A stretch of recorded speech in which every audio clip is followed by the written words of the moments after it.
ಹೊಸ ಕಾಪು ಮಾರಿಗುಡಿ ದೇವಸ್ಥಾನ ಸಾಕಷ್ಟು ಕಾರಣಿಕವಾಗಿರ್ತಕ್ಕಂಥ ದೈವ. ಕರಾವಳಿಯ ದೈವಗಳ ಪೈಕಿಯಲ್ಲಿ ಸಾಕಷ್ಟು ಒಂದು ಕಾರಣಿಕ ಕ್ಷೇತ್ರ ಅಂಥೇಳಿ ಆ ಕಾಪು ಮಾರಿಗುಡಿಯನ್ನು ಕರೀಬೋದು. ಹೀಗಾಗಿ ಆ ಒಂದು ಕ್ಷೇತ್ರದ ಜೀರ್ಣೋದ್ಧಾರ ಆಗ್ತಾ ಇದೆ. ಹೀಗಾಗಿ ಜೀರ್ಣೋದ್ಧಾರ ಸಮಿತಿಯ ಅಧ್ಯಕ್ಷರಾಗಿರ್ತಕ್ಕಂಥ ಪ್ರಕಾಶ್ ಶೆಟ್ಟರ್ ಅವರು ಇದ್ದಾರೆ. ಹೀಗಾಗಿ ಬೆಂಗಳೂರಿನಲ್ಲೇ ವಾಗೀಶ್ವರಿ ಪೂಜೆ ಮತ್ತು ಲೇಖನ ಸಂಕಲ್ಪ ಕೂಡ ಕಾರ್ಯಕ್ರಮ ಕೂಡ ಇದೆ. ಇದೆಲ್ಲರ ಬಗ್ಗೆ ನಾವು ಪ್ರಕಾಶ್ ಶೆಟ್ಟರ್ನ ಕೇಳ್ತಗೋಣ. ಸರ್, ಪ್ರಮುಖವಾಗಿ ಜೀರ್ಣೋದ್ಧಾರ ನೀವು ಸಂಕಲ್ಪ ತೊಟ್ಟಿದ್ದೀರಿ. ಈಗ ಅದಕ್ಕೆ ಆ ಪ್ರಯತ್ನಕ್ಕೆ ಯಾವ ರೀತಿ ಬೆಂಬಲ ಸಿಗ್ತಾ ಇದೆ, ಪ್ಲಾನ್ಗಳು ಯಾವ ರೀತಿಯಾಗಿ ಮಾಡ್ಕೊಂಡಿದ್ದೀರಿ ಸರ್ ಅಂತ ಹೇಳಿ? ಮೊದಲನೇದಾಗಿ ಪವರ್ ಟಿವಿ ಸಂಸ್ಥಾಪಕರು ಮತ್ತು ಎಲ್ಲ ಸಿಬ್ಬಂದಿ ವರ್ಗದವರಿಗೆ ಮಾರಿಯಮ್ಮನ ಅನುಗ್ರಹ ಇರಲಿ ಅಂತೇಳಿ ಪ್ರಾರ್ಥಿಸುತ್ತಾ, ಈ ಬರುವ 17ನೇ ತಾರೀಕಿಗೆ ಅಮ್ಮನ ಜೀರ್ಣೋದ್ಧಾರದ ಸಲುವಾಗಿ ನಾವು ಇಲ್ಲಿ ಬೆಂಗಳೂರಿನವರು ಉಡುಪಿ ಜಿಲ್ಲೆ ಮತ್ತು ದಕ್ಷಿಣ ಕನ್ನಡ ಜಿಲ್ಲೆಯ ಸುಮಾರು 5,000 ಭಕ್ತರನ್ನು ಗೇಟ್ ನಂಬರ್ 4 ಗಾಯತ್ರಿ ವಿಹಾರಕ್ಕೆ ಬೆಳಿಗ್ಗೆ 9 ಗಂಟೆಗೆ ಆಹ್ವಾನಿಸಲಾಗಿದೆ. ಇದರಲ್ಲಿ 9 ಗಂಟೆಗೆ 9ರಿಂದ 11 ಗಂಟೆಗೆ ನವದುರ್ಗ ಲೇಖನ ಯಜ್ಞದೊಂದಿಗೆ ಅದರೊಂದಿಗೆ ಇದು ವಾಗೀಶ್ವರಿ ಪೂಜೆ ಕೂಡ ನಡೆಯಲಿಕ್ಕಿದೆ. ಈ ಸಂದರ್ಭದಲ್ಲಿ ನಮ್ಮ ಅಧ್ಯಕ್ಷರು, ಮಾರಿಗುಡಿ ಜೀರ್ಣೋದ್ಧಾರದ ಅಧ್ಯಕ್ಷರು, ಕಾರ್ಯಾಧ್ಯಕ್ಷರು, ಶಾಸಕರು ಮತ್ತು ಅಲ್ಲಿಯ ಸಂಬಂಧಪಟ್ಟ ಎಲ್ಲ ಸಮಿತಿಯ ಸದಸ್ಯರು ಹಾಗೂ ಸುಮಾರು ಭಕ್ತರು ಕೂಡ ಅಲ್ಲಿಂದ ಬರಲಿಕ್ಕಿದ್ದಾರೆ.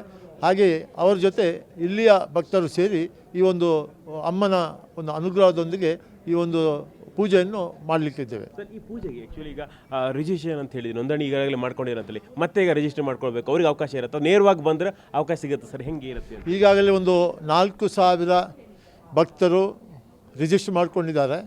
ಅದರಲ್ಲಿ 2,000 ಹೆಂಗಸರು ಅವರು ಅವರ ಊರಿನ ಶೈಲಿ ನಾವು ಅವರಿಗೆ ಹೇಳಿದ್ದೇವೆ, ಕೆಂಪು ಸಾರಿ ಅಂತ ಹೇಳಿದ್ದೇವೆ. ಆ ಡ್ರೆಸ್ಸಿನ ಮುಖಾಂತರ ಅವರಲ್ಲಿ ಬಂದು ಸಂಕಲ್ಪಕ್ಕೆ ಕೂತ್ಕೊಳ್ಳಿಕ್ಕಿದ್ದಾರೆ. ಅವರು 2 ಗಂಟೆ ಸಂಕಲ್ಪ ಮಾಡಲಿಕ್ಕಿದ್ದಾರೆ. ಇನ್ನೂ ಜಾಸ್ತಿ ಜನ ಬಂದರೆ ನಮಗೆ ಅಲ್ಲಿ ಎಲ್ಲ ರೀತಿಯ ವ್ಯವಸ್ಥೆಯನ್ನು ನಾವು ಮಾಡಿದ್ದೇವೆ. ಬರ್ಬೋದು, ಮತ್ತು ಭಕ್ತರಾಗೂ ಕೂಡ ಕಾರ್ಯಕ್ರಮ ಬರ್ಬೋದು. ಎಲ್ಲ ನಮ್ಮ ಕರಾವಳಿ ಭಾಗದಂತೆಲ್ಲ ಅಮ್ಮನ ಭಕ್ತರು ಎಲ್ಲಿದ್ದರೂ ಯಾರಿದ್ದರೂ ಹೆಂಗೆ ಬರ್ಬೋದು ಕಾರ್ಯಕ್ರಮ. ಅದೇ ರೀತಿ ಸರ್, ಫೆಬ್ರವರಿ 25ರಿಂದ ಕಾಪುವಲ್ಲೇ ಒಂದಿಷ್ಟು ಕಾರ್ಯಕ್ರಮಗಳಿದೆ ಅಂಥೇಳಿ, ಜೀರ್ಣೋದ್ಧಾರ ಯಾವಾಗ ಆಗುತ್ತೆ, ಅದು ಸಿದ್ಧತೆಗಳು ಯಾವ ರೀತಿಯಾಗಿದೆ, ಯಾರ್ಯಾರು ಬರ್ತಾರೆ ಆ ಕಾರ್ಯಕ್ರಮ? ಈಗಾಗಲೇ ಜೀರ್ಣೋದ್ಧಾರ ಸುಮಾರು 90% ಕಂಪ್ಲೀಟ್ ಆಗಿದೆ. ಇನ್ನೊಂದು 10% ಆಗ್ತಾ ಇದೆ. ಜೀರ್ಣೋದ್ಧಾರದ ಆದ ಮೇಲೆ ಬ್ರಹ್ಮಕಲಶೋತ್ಸವ ಆಗುತ್ತೆ. ಬ್ರಹ್ಮಕಲಶೋತ್ಸವಕ್ಕೆ ನಾನೇ ಅಧ್ಯಕ್ಷನಾಗಿದ್ದೇನೆ. ಇದು ಸುಮಾರು ಫೆಬ್ರವರಿ 25ನೇ ತಾರೀಕಿಂದ ಮಾರ್ಚ್ 5ನೇ ತಾರೀಕಿನವರೆಗೆ ಸತತವಾಗಿ 9 ದಿನಗಳ ಕಾರ್ಯಕ್ರಮ ನಡೆಯಲಿಕ್ಕಿದೆ. ಸಾಯಂಕಾಲ 1 ಗಂಟೆಗೆ ಅಂದರೆ 5 ಗಂಟೆಯಿಂದ 6 ಗಂಟೆ 1 ಗಂಟೆ ಕಾಲ ಸಭಾ ಕಾರ್ಯಕ್ರಮ ನಡೆಯಲಿಕ್ಕಿದೆ. ಪ್ರತಿದಿನ 2 ಗಂಟೆ ಸಾಂಸ್ಕೃತಿಕ ಕಾರ್ಯಕ್ರಮ ನಡೆಯಲಿಕ್ಕಿದೆ ಸಂಜೆ. ಅದಕ್ಕೆ ಸರ್ ಗೆಸ್ಟ್ಗಳ ಪ್ಲ್ಯಾನಿಂಗು ಯಾರ್ಯಾರು ಬರ್ತಾರೆ ಅಂಥೇಳಿ? ನಾನು ಈಗಾಗಲೇ ಸುಮಾರು ಜನ ಅತಿಥಿಗಳಿಗೆ ಸಂಪರ್ಕ ಮಾಡಿದ್ದೇನೆ. ಇನ್ನು ಯಾರು ಬರ್ತಾರೆ ಅಂತೇಳಿ ಇನ್ನೊಂದು 15 ದಿನದಲ್ಲಿ ನಮಗೆ ಸಂಪೂರ್ಣ ಮಾಹಿತಿ ಸಿಗುತ್ತೆ. ನಾವು ಉತ್ತರ ಪ್ರದೇಶದ ಮುಖ್ಯಮಂತ್ರಿ ಆದಿತ್ಯನಾಥ್ ಯೋಗಿ ಅವರು ಬರ್ತಾ ಇದ್ದಾರೆ, ಅವರಿಗೂ ಸಂಪರ್ಕ ಮಾಡಿದ್ದೇವೆ. ಹಾಗೆ ಸದ್ಗುರು ಅವರಿಗೆ ಸಂಪರ್ಕ ಮಾಡಿದ್ದೇವೆ, ಈಶಾ ಫೌಂಡೇಶನ್ದು. ಹಾಗೆ ನಮ್ಮ ರವಿಶಂಕರ್ ಗುರೂಜಿಯವರು, ನಮ್ಮ ಶಾಸಕರು ಹೇಳಿದ್ದಾರೆ, ಸುರೇಶ್ ಶೆಟ್ಟಿ ಅವರು ಆಹ್ವಾನಿಸ್ತಾರೆ ಅಂತೇಳಿ. ಹಾಗೆ ಬೇರೆ ಬೇರೆ ಸಿನಿಮಾ ತಾರೆಯವರು ಇರ್ಬೋದು, ರಾಜಕಾರಣಿಗಳು ಇರ್ಬೋದು, ಎಲ್ಲರನ್ನೂ ನಾವು ಆ ಭಾಗಕ್ಕೆ ಯಾವತ್ತು 9 ದಿನಗಳಿಗೆ ಕರೆತರುವ ಪ್ಲ್ಯಾನ್ ಮಾಡಿದ್ದೇವೆ. ಸಾಂಸ್ಕೃತಿಕ ಕಾರ್ಯಕ್ರಮ ಸರ್ ಯಾವ ರೀತಿಯಾಗಿ ಪ್ಲ್ಯಾನ್ ಮಾಡ್ಕೊಂಡಿದ್ದೀರಾ? ಕಾರ್ಯಕ್ರಮ ಸಾಂಸ್ಕೃತಿಕ ಕಾರ್ಯಕ್ರಮದಲ್ಲಿ 9 ದಿನದಲ್ಲಿ 3 ದಿನ ಕಾರ್ಯಕ್ರಮ ನಮ್ಮದು ಲೋಕಲ್ ಕಾರ್ಯಕ್ರಮ ಮಾಡ್ತಾ ಇದ್ದೇವೆ.